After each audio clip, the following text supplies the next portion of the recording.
Good morning class. कल हमने specific conductance या आप कह सकते हो स्पेसिफिक कंडक्टिविटी या आप सिंपल कह सकते हो कंडक्टिविटी, इनके बारे में पढ़ लिया था। ठीक है ना, आपने इसकी यूनिट भी स्टडी कर ली थी। आप ध्यान रखना क्योंकि इनकी यूनिट कई बार पूछी जाती हैं। तो कापा की यूनिट क्या थी? कापा की यूनिट थी एसआई यूनिट बोल रही हूँ बेटा मैं यहाँ पर।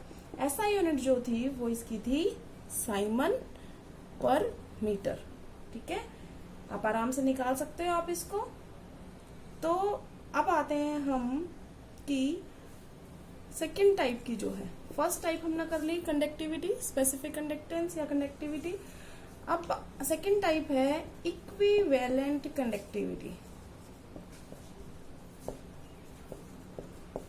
इक्विवेलेंट कंडक्टिविटी को हम ऐसे शो करते हैं, ये इसका सिंबल है। ठीक है, अब ये इक्विवेलेंट कंडक्टिविटी होती क्या है, इसके लिए आपको समझना पड़ेगा क्या कि यहाँ पर क्या दे रखा है कि इक्विवेलेंट, देखो नाम से ही पता चल रहा है इक्विवेलेंट है। इसका मतलब यहाँ पर कितना इलेक्ट्रोलाइट दिया होगा, 1 ग्राम इक्विवेलेंट।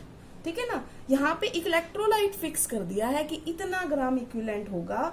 तो वो जो इक्विवेलेंट होगा वो कहाँ पर हो, उन मान लो अगर हमने ये कोई बनाया है सॉल्यूशन ऑफ इलेक्ट्रोलाइट, यहाँ पर दे रखा है, मान लो हमने कोई भी बना लिया। तो अगर हमने इसको कनेक्ट कर रखा है पॉजिटिव और नेगेटिव टर्मिनल से, तो ये हमारी क्या हो गई, एक तरीके से इलेक्ट्रोड्स हो गई। तो ये क्या कह रहे हैं हम कि इन इलेक्ट्रोड के बीच में वो सारा इलेक्ट्रोलाइट आए और जो उसका एरिया ऑफ इलेक्ट्रोलाइट है वो इतना लार्ज होना चाहिए कि सारा का सारा इलेक्ट्रोलाइट इसके अंदर आ जाए। तो ये इलेक्ट्रोलाइट सॉरी ये इलेक्ट्रोड था, तो ये इलेक्ट्रोलाइट इसके बीच में आया हुआ है, सारा इलेक्ट्रोलाइट इसी के अंदर है। तो इसकी डेफिनेशन वाइज अगर हम लिखेंगे तो क्या लिखेंगे, इक्विवेलेंट कंडक्टिविटी क्या होती है, it is defined as the conductance of all the ions produced from 1 gram equivalent of electrolyte। अब ये जो इलेक्ट्रोलाइट आता है ये तो हो गया इतने में, 1 ग्राम इक्विवेलेंट में, और ये 1 ग्राम इक्विवेलेंट कितने में घोला गया, जितना सॉल्यूशन आपको दे रखा होगा, डिसॉल्व्ड इन, जितना आपको दे रखा है उतने में वो क्या घोला गया है। ठीक है ना, ये इलेक्ट्रोलाइट है, ये घोला गया है किसमें, 20 सेंटीमीटर क्यूबिक, जो भी आपको वॉल्यूम दे रखा होगा। तो वो इलेक्ट्रोलाइट कितनी, या तो आप इतना भी लिख सकते हैं अगर आपको ध्यान रह जाता है, नहीं इतना ज्यादा याद बड़ा कर सकते हैं आप, तो आप इतना भी लिख सकते हैं, ये भी कुछ हद तक सही माना जाएगा। लेकिन पूरा अगर डेफिनेशन लिखनी हो तो और भी आगे आएगी क्या, कि जो ये इलेक्ट्रोलाइट है ये कहाँ तक आना चाहिए, कहाँ तक आना चाहिए कि when the distance between electrodes is 1 centimetre. तो डिस्टेंस बिटवीन इलेक्ट्रोड्स के बीच में कितना डिस्टेंस हो गया, 1 सेंटीमीटर हो गया। ये हमने 1 सेंटीमीटर मान लिया, ये हमारा 1 सेंटीमीटर है। और area of electrolytes and area of electrodes is so large that whole of the solution is contained between them। ठीक है, ये मैंने आपको बता दिया था। इसको किससे रिप्रेजेंट करते हैं, लैम्डा EQ। ठीक है, इसे लैम्डा बोल रहे हैं हम। तो ये हो गया हमारा। अगर आपको इतना पूरा याद नहीं होता तो आप सिंपल इतना याद रख लो, इक्विवेलेंट से मतलब कितना इलेक्ट्रोलाइट लिया, 1 ग्राम इक्विवेलेंट। आप इतना भी लिख सकते हैं कि defined as the conductance of all the ions produced from 1 gram equivalent of the electrolyte. लेकिन पूरी प्रॉपर डेफिनेशन के हिसाब से उन इलेक्ट्रोड्स के बीच में 1 सेंटीमीटर का डिफरेंस होना चाहिए और वो सारा इलेक्ट्रोलाइट इसमें आ जाए इतने एरिया में। तो बेटा ये एरिया इतना भी हो सकता है, अगर मैं इसको आगे बढ़ाना चाहूं तो ये चीज ना 1 सेंटीमीटर रहेगी, लेकिन ये चीज कितनी भी हो सकती है। ज्यादा इलेक्ट्रोलाइट होगा तो आगे तक बढ़ सकता है, और ज्यादा होगा तो और आगे तक बढ़ सकता है, लेकिन जो इलेक्ट्रोड्स के बीच में डिफरेंस होगा वो कितना है, वो 1 सेंटीमीटर का डिस्टेंस है दोनों के बीच में सेपरेशन। बाकी वो सॉल्यूशन उन इलेक्ट्रोलाइट्स के बीच में आ जाए 1 सेंटीमीटर के गैप में, एरिया कितना भी ले ले वो कोई लिमिट नहीं है। ठीक है, तो ये हो गया हमारा इसकी डेफिनेशन किसकी, इक्विवेलेंट कंडक्टिविटी की। अब इक्विवेलेंट कंडक्टिविटी का अगर मैं सीधा फॉर्मूला लिखना चाहूं तो क्या लिखूंगी, जो मोस्टली यूज होता है फॉर्मूला, तो इसका मैथमेटिकली हम लिख सकते हैं लैम्डा EQ, मतलब equivalent conductivity is equal to, ये है स्पेसिफिक कंडक्टिविटी जो थोड़ी देर पहले आई थी, इन दोनों के बीच में रिश्ता है, और क्या रिश्ता है, 1000 अपॉन में n। अब ये 1000 बाय में n क्यों लिखा है, क्योंकि यहाँ पर जो कुछ ग्राम इक्विवेलेंट्स हैं वो कितने में प्रेजेंट थे, हमने माना कि एक लीटर में प्रेजेंट है, तो ठीक है, तो हमने 1 ग्राम इक्विवेलेंट निकाल लिया। ये कितने में होता है, नॉर्मेलिटी का मतलब क्या होता है कि number of gram equivalents dissolve पर लीटर ऑफ द सॉल्यूशन। ठीक है, हमें 1 लीटर में चाहिए कितने ग्राम इक्विवेलेंट्स हैं, हमने यहाँ से नॉर्मेलिटी से पता कर लिए। हमारे डेफिनेशन में क्या है, 1 ग्राम इक्विवेलेंट, तो आप उसको क्या डिवाइड कर दोगे, n से डिवाइड कर दोगे। बात समझ में आ गई, क्यों, देखो जैसे फॉर एग्जाम्पल किसी के अंदर 20 ग्राम इक्विवेलेंट्स हैं, 20 gram equivalent present in 1000 millilitre. ठीक है, तो एक में कितना मौजूद होगा, 1 ग्राम इक्विवेलेंट कितने में मौजूद होगा, 1000 बटे में 20 करोगे ना, तो 20 क्या थी, ग्राम इक्विवेलेंट्स प्रेजेंट थे 1 लीटर में, तो इसका मतलब ये क्या थी, एक तरीके से नॉर्मेलिटी थी, तो इस वजह से हमने इसको डिवाइड कर दिया। और कंडक्टिविटी तो है ही आयंस की वजह से, तो ये हमने 1 ग्राम इक्विवेलेंट के लिए ये टर्म यूज कर दी, 1000 बाय n। ठीक है, समझ में आ गई होगी। तो अब हम इनको लिख लेते हैं कि ये क्या क्या है, वेयर लैम्डा EQ क्या है बेटा, इक्विवेलेंट कंडक्टिविटी। कापा क्या है, ये आपको पता ही है, कल बताया था, क्या है ये, स्पेसिफिक कंडक्टिविटी। और उसके बाद n क्या है, नॉर्मेलिटी ऑफ सॉल्यूशन। ठीक है, इतना समझ में आ गया। अब बात करते हैं हम इसकी यूनिट्स की। कापा की यूनिट क्या थी, क्योंकि ये कापा बटे में n है ना, तो कापा की यूनिट आपको पता है, अभी थोड़ी देर पहले लिखवाई थी, कितनी थी, साइमन पर सेंटीमीटर। अगर हम ऐसा ही नहीं कर रहे तो साइमन पर सेंटीमीटर ले लेंगे, को मोस्टली सेंटीमीटर क्यूबिक में होते हैं सारे सॉल्यूशन। तो अब यहाँ पर कापा की हम वैल्यू लिख रहे हैं साइमन पर सेंटीमीटर। ठीक है, इतना हमने लिख लिया। उसके बाद ये क्या था बेटा, वॉल्यूम के लिए सिंपल था, जो नॉर्मेलिटी क्या थी, ग्राम इक्विवेलेंट्स पर लीटर ऑफ, पर लीटर मतलब नॉर्मेलिटी की यूनिट्स क्या लिखते हो आप बेटा, ग्राम इक्विवेलेंट्स अपॉन में लीटर। लीटर को हम किस में कन्वर्ट कर लेंगे, सेंटीमीटर के क्यूब में। आप इसको डिवाइड कर दो, नॉर्मेलिटी की इक्वेशन लिख दी ना। अब या तो आप n लिख दो यूनिट, वो तो आप समझाओगे नहीं, ये n अगर आपने लिख दी तो समझ में नहीं आएगा ना कि n क्या है, तो हम उसको ओपन करके लिख रहे हैं कि number of gram equivalents present per litre of the solution. Litre को हमने किस में ले लिया, सेंटीमीटर क्यूबिक में, क्योंकि हम SI नहीं लिख रहे हैं, हम नॉर्मल लिख रहे हैं। अगर SI लिखेंगे तो हम उसको कन्वर्ट कर लेंगे, कोई बड़ी बात नहीं है।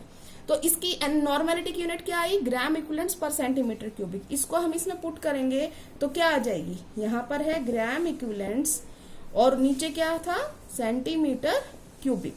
तो अब देखो ये -1 है, ये 3 है, तो कितना बच जाएगा, साइमन सेंटीमीटर का स्क्वायर, और ग्राम इक्विवेलेंट्स को हम लिख सकते हैं इक्विवेलेंट -1। इसको आप सिंपल ग्राम इक्विवेलेंट्स भी लिख सकते हैं, सिंपल इक्विवेलेंट भी लिख सकते हैं, जो आपकी मर्जी। अगर आप ये लिखना चाहें तो ये भी लिख सकते हैं, आप EQ लिखना चाहें तो EQ भी लिख सकते हैं, दोनों एक ही बात है। ग्राम इक्विवेलेंट्स, इक्विवेलेंट्स मतलब इक्विवेलेंट्स के लिए बात हो रही है।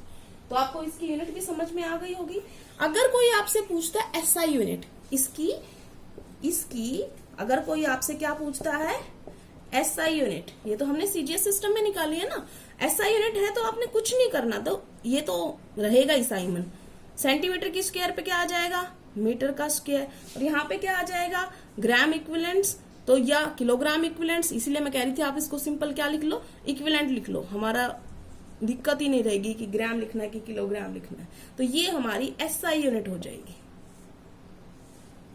समझ में आ गई। तो यहाँ पर दो चीजें जो आपको याद रखने लायक है, एक तो बेटा इसकी डेफिनेशन पेपर में तीनों की इंपॉर्टेंट है, पूछी जाती है, दूसरा इनकी यूनिट्स पूछी जाती है, और तीसरा कई बार न्यूमेरिकल्स भी इनमें से आ जाते हैं। ठीक है, अब आते हैं हम थर्ड टाइप की कंडक्टिविटी पर। तो अब आते हैं हम थर्ड पर, वो है मोलर कंडक्टिविटी। इसको हम लैम्डा और स्मॉल m से डिनोट करते हैं। अब बात करते हैं, ये सेम टू सेम वैसे ही है जैसे वो थी। देखो मोलर का मतलब क्या होगा, अब यहाँ पर ग्राम इक्विवेलेंट की जगह पे क्या आ जाएगा, 1 मोल, बस इतना ही चेंज करना, बाकी वही है। It is defined as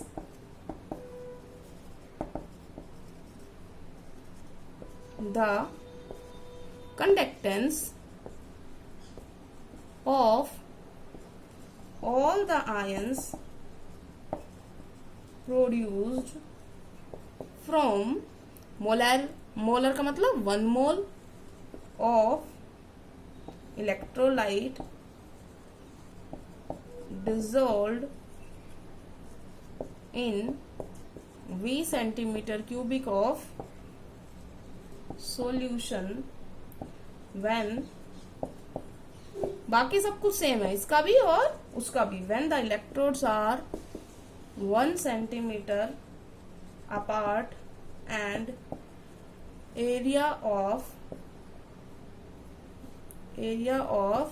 the electrodes is so large that the whole of the solution is contained between them। अब सेम टू सेम यही डेफिनेशन उसकी थी, बस यहाँ पर क्या था, नॉर्मेलिटी थी, तो उसके हिसाब से इक्विवेलेंट कंडक्टिविटी के लिए यहाँ पे क्या था, 1 ग्राम इक्विवेलेंट। मोलर के अंदर क्या आ जाएगा, 1 मोल ऑफ द इलेक्ट्रोलाइट। वही सेम टू सेम है, बस थोड़ा सा डिफरेंस है एक यहाँ पर, बाकी सब कुछ सेम है। अब अगर बाकी सब कुछ सेम है तो इसके फॉर्मूले भी बिल्कुल सेम टू सेम हो गए। तो इसका फॉर्मूला लिखेंगे हम, तो क्या आ जाएगा, देखो यहाँ पर तो क्या आ जाएगा, कापा, उसमें भी था, यहाँ पर क्या था 1000, उसमें भी था, यहाँ पर वहां पर क्या था, नॉर्मेलिटी। इक्विवेलेंट के अंदर नॉर्मेलिटी आएगी, यहाँ पे मोल्स पूछा है तो यहाँ पर क्या आएगी, मोलैरिटी आएगी। तो यहाँ पे ये चीज पता ही आपको क्या है, वेयर, ये चीज क्या है, मोलर कंडक्टिविटी लिख दोगे, ये क्या है, कापा स्पेसिफिक कंडक्टिविटी, और ये क्या है, मोलैरिटी ऑफ सॉल्यूशन। समझ में आ गया। अब बात करते हैं इसकी यूनिट्स की, सेम टू सेम उसकी जो यूनिट थी वो लगा दो यहाँ पर। एसआई यूनिट डायरेक्ट लिख दें, तो एसआई यूनिट क्या होगी इसकी, साइमन मीटर स्क्वायर, और वहां पे ग्राम इक्विवेलेंट था, यहाँ पर क्या आ जाएगा, पर मोल। ये भी तो क्या होता है, मोलैरिटी क्या होती है, नंबर ऑफ मोल्स डिसॉल्व्ड पर लीटर ऑफ द सॉल्यूशन। बस इतना ही डिफरेंस है नॉर्मेलिटी और मोलैरिटी में। तो इसका मतलब ग्राम इक्विवेलेंट्स की जगह पे यहाँ पे क्या आ जाएगा, मोल। तो ये इसकी क्या हो गई, एसआई यूनिट। अगर सीजीएस वाले लिखोगे तो क्या लिखोगे, साइमन सेंटीमीटर स्क्वायर पर मोल। ठीक है, बस इतना डिफरेंस है। मोलर कंडक्टिविटी भी आपकी हो गई, फॉर्मूले भी आपको समझ में आ गए। तो कई बार न्यूमेरिकल भी आ जाते हैं इनके ऊपर, वो हम करेंगे सेपरेट, न्यूमेरिकल्स हम सेपरेट करेंगे, पहले थ्योरेटिकल पोर्शन कर लेते हैं हम। तो हमने क्या क्या कवर कर लिया है, हम एक बार कल के वीडियो के और आज के वीडियो में जो जो टर्म्स आई हैं उनकी हम यूनिट स्टडी कर लेते हैं, हमें क्या क्या मिला है। सबसे पहले हमें रेजिस्टेंस मिला था, तो हम यहाँ पर क्या लिख रहे हैं बेटा, यूनिट्स लिख रहे हैं इन सबकी। ठीक है, तो रेजिस्टेंस जो होता है,